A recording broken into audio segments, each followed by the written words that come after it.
So what is autism? Autism spectrum disorders. Again, we use it to take a categorization point of view or perspective of disorders. So every category had a single cause and a single outcome, which is why a lot of times whenever you see in the what are autism spectrum disorders? First, is the concept that it is a spectrum. We used to categorize diseases, and once we knew what the outcome was, once we knew that it was a distinct outcome like autism, then we would go about looking for a single cause, whether it be genetic or environmental. So everyone would look at every possible cause or effect and say, well, my child wasn't exposed to this, or my child doesn't have that gene. And what we've learned and what took a while and still setting in with people is that it's a gene-environment interaction. Now, the problem is people are now looking for a specific gene and a specific environmental cause. That's still a linear and cause-effect relationship. What we really have to move towards is the true epigenetics and the true mechanisms of that, which is stress mechanisms. Stress mechanisms aren't when you're driving down the road or your office politics getting on your nerves. It is fundamentally the body's about too much to do and not enough resources to do it. That is what the definition of stress is. But stress is also, as a framework, how we interact and adapt and are programmed by our environment in order to best survive. So when we think of that singular cause and effect, we think of what are we looking for that's causing this damage that caused out autism. And a lot of people out there saying autism is just different. We're just differently programmed or differently born, genetics. And it's really a bit of a misnomer that it's either or. It's really an interaction. What's happening is we're having a stress mechanism amplification of traits that were already there. So they're born just different, but they're different because of an impact from the environment. But it wasn't the damage from the environment. That's classically how we would look at it. But it's not the damage, it was the threat of damage. So there doesn't have to be any damage involved. And damage itself doesn't cause autism. It's the programming set into play, just like any other ecosystem, is once you have a message that this is a threat, the system now changes.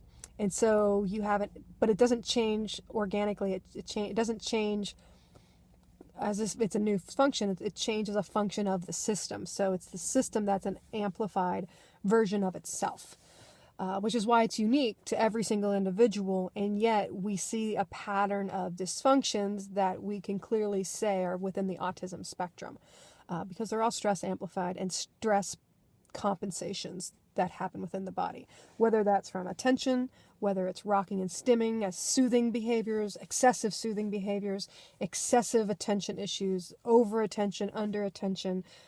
Some people have massive information to choose from. Some people's information gets bottlenecked. So you have this huge and large variation, and you even get some savant skills, because with all of that extra information and all the excessive sensitivity, you also gain a lot of intelligence with the memory and with the profound use of association and categorizations abilities. So it is amplified personality features with trade-offs. The trade-offs come in because, again, we looked at a science that was very linear, and so we separated all of our systems of the body. So our organ systems, our immune system, our nervous system, vision system, digestive system. We categorized them all out and separated. And when you go, again, to look at how and what happens with autism, is you have to combine and integrate those systems. They all interact with each other. They all depend on each other. So just like with if your brain is becoming oversensitized to your environment, your gut is going to become oversensitized to your environment. If your brain is hogging a lot of energy, your digestive system may not get enough energy. Just like you would be battening down the hatches for a hurricane coming in, you're going to make some really great windows, but your plumbing or your electrical system may suffer for that.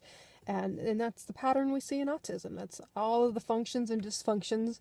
And the way things are acting out and acted out is because we've destabilized our systems. We've destabilized our ability to handle stress. So it's not stress directly, it's our destabilized ability to handle stress. It's our stress resiliency that's been compromised.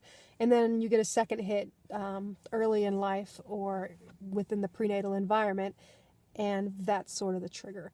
So to understand autism, we have to understand how, pesticide exposure and endocrine disruption can set the stage for other stressors to become more stressful, and social stresses and all of those things. So this is a book that I'd like to get published. I'd like to get this message out to the world because I feel it's not only important, it's crucial that we understand autism and understand how to help these folks out there that are adults and the children during crucial developmental times.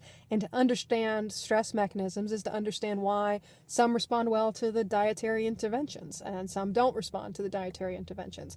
Why you have to use multiple interventions to recalibrate or readapt a system, and to stop approaching it as if it needs to be fixed or you need a drug fix, because drugs can only help so far. They can only help to create a platform for other interventions to then be more successful. So an interactive approach is truly looking at how all of the different brain and nervous system and digestive systems are interacting to create these outcomes. So I hope you support my endeavor here to get a quick start campaign. If you can't support, if you can't donate money, please please share and pass this along, and hopefully we get the conversation started. I'd like to do some interviews, some of the experts out there, because it's their information and evidence that I'm using. I'm just putting it together from what I understand from my history as a stress researcher, and putting their evidence together. So this is a massive group effort and a massive group endeavor that we can do, and I think we can be successful at.